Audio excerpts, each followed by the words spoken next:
Not వేసి దీన్ని కంప్లీట్గా తీయకుండా మళ్ళీ దీంట్లోంచి ఇలా ఇలా లాంగ్ హెయిర్ వాళ్ళకైతే ఇలా వస్తుంది. దీన్ని మనం బన్ మీద పెడతాం ఇలా. ఇది చైన్ బన్ అంటాం. ఇది ప్యాటర్న్. ఇప్పుడు దానికి అంత హెయిర్ లేదు కాబట్టి మీ బండ్ల కోసం మీ హెయిర్ డమ్మీస్కి వస్తుంది. ఇలా రావాలి.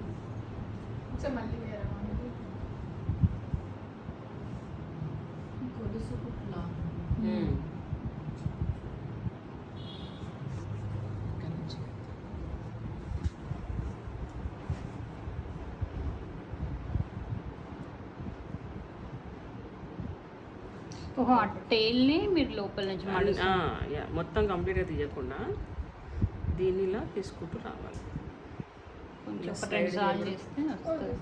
ఇది ఇట్లా కూడా పెట్టవచ్చు. హల్దీ హెయిర్ స్టైల్లో కూడా మీరు ఇలా యూజ్ చేసుకోవాలి. లేదంటే బన్ మీద కూడా కూర్చోండి. దీనికి షార్ట్ ఉంది కదా, షార్ట్